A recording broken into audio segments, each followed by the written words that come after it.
At the midway point of the Republican National Convention, Donald Trump is the nominee. The attack animals have been feeding on the red meat of going after Hillary Clinton. Family, friends, and those career beholden to Trump have painted their picture of him leading America. But has anything new and original been done to expand that Republican base? The concern over Turkey's future and what it means to America and our next president is growing exponentially as that country appears ready to plunge into a new level of darkness. With ISIS gleefully ready to take advantage, General Michael Hayden is here to separate fact from fiction. And fact is, one cable network did more for the Republican Party in the last decade and more than anybody else. Fox has been the standard bearer in ratings and influence. But the conservative machine could be looking at a drop in power because one person allegedly could not keep comments in hands to himself. Your phone calls are vital to everything we do here. Get on the line now at Newsmax. Be ready to be called upon. I'm Ed Berliner. This is The Hardline for Wednesday, July 20th, 2016.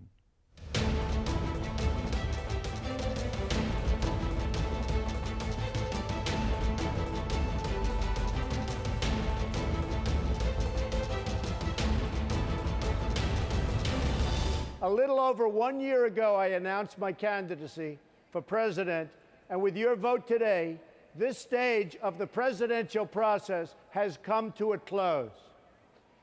Together, we've achieved historic results with the largest vote total in the history of the Republican Party. This is a movement, but we have to go all the way. I'm so proud to be your nominee for President of the United States. Donald Trump has ascended to a position of power and authority few thought possible.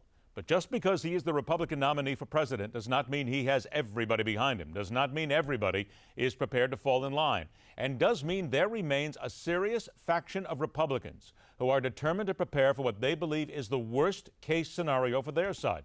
And it continues to haunt a week of what should be celebration, turning it into exactly what many feared, and many feared that Hillary Clinton was hoping to see happen. We begin by heading for the convention floor in Cleveland, Ohio. Welcome back, Newsmax Chief Washington Correspondent John Gizzi. John, let's talk about what is basically the elephant in the room after the first 2 days in Cleveland. There are so many people looking at what has happened. We're talking about speeches that may or may not have been plagiarized. We're talking about attacks on Hillary Clinton. We had 2 days that were set to talk about security in America and also putting people back to work. And there's a lot of folks who say, we didn't hear a lot of that. Certainly the nation didn't hear an awful lot of what's going on because the messaging is getting buried. Is there a concern there from the power brokers and from the Trump campaign themselves that the message is being basically, if you will consider, not just lost and not just buried, but being overlooked by so many people? Here, I'm going to set this up for the folks who are watching us right now, because the last couple of days, John, everything that we have talked about has been what is not what the Republican National Convention is supposed to be about. It is supposed to be about Donald Trump ascending to the presidency, to the nominee's role. It is about those who are supposed to get out there and tell those gathered at the queue exactly what Donald Trump is going to do as president. Instead, we have looked at his wife and we have watched her speech. And most of the nation still at this moment is talking about exactly what is going to happen, but they're still waiting. They're still looking to find out exactly what Donald Trump is going to tell us. We are experiencing technical difficulties with John Gizzi in Cleveland. We were hoping to have him here at the top of the show. We are efforting to get him back, so we are going to continue on. 1-877-NEWSMAX.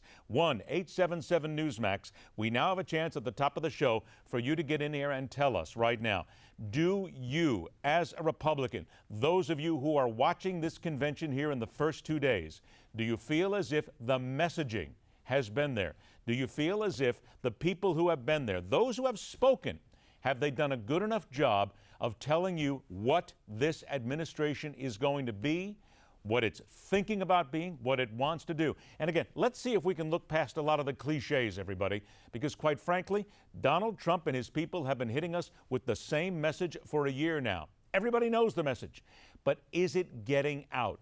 Is it then convincing people, the independents, the unhappy Democrats, the people of America out there who are looking for a president? In your opinion, has it done the job in the first 2 days to bring those people in? Because here, if you look at some of the numbers that are coming out right now, there's a thinking process that if you look at the polls that are out there right now, real clear politics.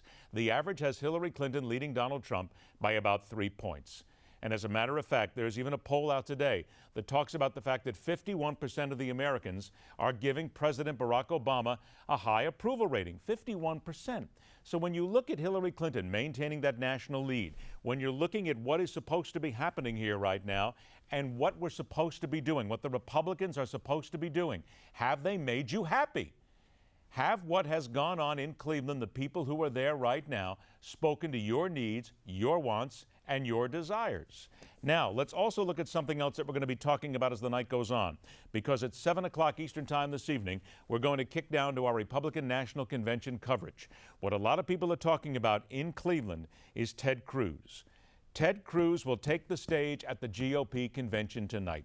It is expected that Ted Cruz, who apparently wrote this speech himself, may not even speak the name of Donald Trump tonight.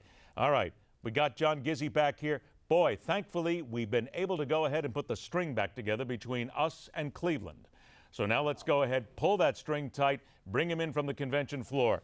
John, I'm going to stop dancing now and I'm going to hand it off to you, because the big question is, are the Republicans happy, and are they back on message that has been missing for the first couple of days?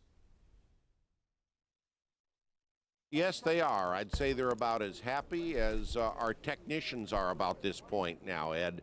The talk about the plagiarized speech, that was something that was distracting for 24 hours. Most Republicans shrugged it off and reminded people that Barack Obama and Joe Biden both have their rendezvous with plagiarism in the past. But the big disagreement now, or the big attention distractor, so to speak, is the elephant in the room, and that's Governor John Kasich. He's been very visible at the convention, meeting with reporters in a private dinner on Sunday, holding a reception for past supporters, and all the while saying he does not support the current Republican nominee.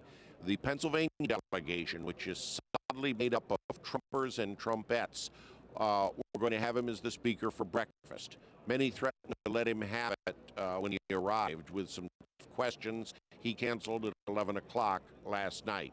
That's what it's like in playing the game with Governor Kasich for the Trump team. Now, I will say one thing. That is also a sign of someone who's probably going to leave politics and not run for office again. You don't ever fail to support your nominee if you want a chance at the nomination yourself. John, unfortunately, we have lost you again. Our video signal is gone, and all we're getting is audio, and the audio right now, quite frankly, is horrendous. So we're going to have to let you go right now, because we don't want to have to go ahead and put you through this and put our viewers through it, because technically it's been an absolute disaster here. John, thank you very much for your time. We do appreciate it, unfortunately. We will see if we can have everything fixed by tonight, because again, remember, 7 o'clock Eastern Time tonight, we're going to begin our Republican National Convention special coverage. Steve Malzberg is going to join me here, as will the cast of thousands, and we will start to look at what exactly is coming up tonight. All right.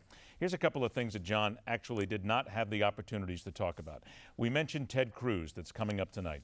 Ted Cruz's speech is going to be very heavily watched by everybody, because there are those people wondering if Ted Cruz is actually going to say the name of Donald Trump, if he is going to endorse Donald Trump.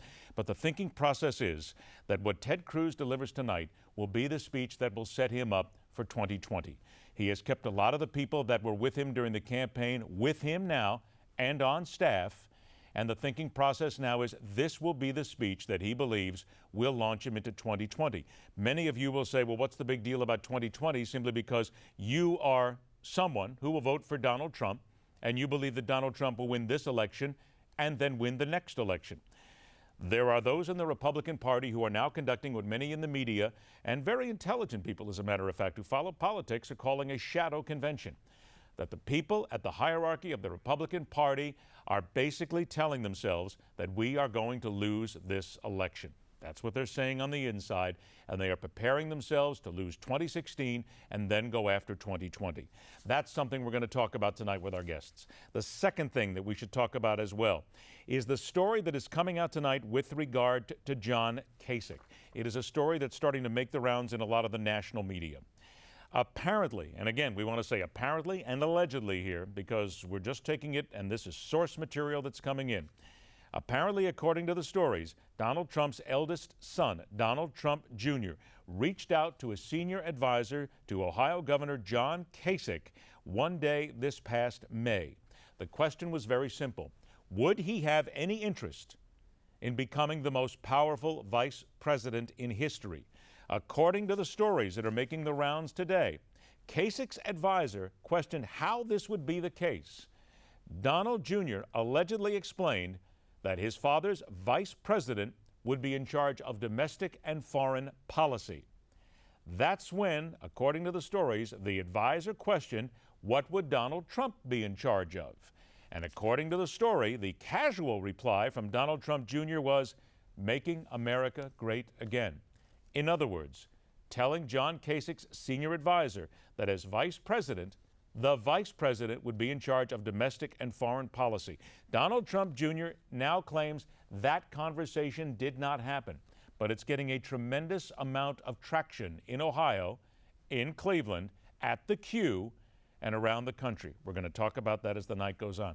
Linda's in Brewster, New York. Now, Linda, you believe that Donald Trump needs to win this election. In 30 seconds, tell me why he needs to, and in light of all the things we've discussed here tonight. Because there are people from other cultures coming into the country, undercutting the American people, and they're taking their cash back to the country. They're not paying federal taxes or any kind of taxes whatsoever, and they're getting their girlfriends pregnant, and us taxpayers have to pay for it because they're wimps and they do not pay for any prenatal or hospital Linda, care. you do realize that there are a lot of illegals in this country right now who pay taxes every day. Yes, I do not deny them. The ones that don't, I'm for immigrations, but within a certain, if I know somebody firsthand that's working 2 states. Okay, Linda, thank you very much for the phone call. We appreciate your time and your comments. I want to remind everybody that we'll be taking phone calls throughout the evening. This is a time when Republicans are needing to stand up. Republicans are needing to basically put their best foot forward, and we have 2 nights to go. Mike Pence speaks tonight, the vice president. Donald Trump speaks tomorrow night, the presidential nominee, I should say. They'll get their chance. We'll talk about all that and a lot of the people that will come up here and speak with us this evening. Don't forget, Steve Malzberg joins us at 7 o'clock. We apologize to our viewers for the technical difficulties here this evening, leading off the show. We are doing our best right now to make sure that it does not happen for the rest of the night. Please stick with us, because at 7 o'clock tonight, our special coverage of the Republican National Convention begins right here on Newsmax. Stay tuned, because the Hardline continues.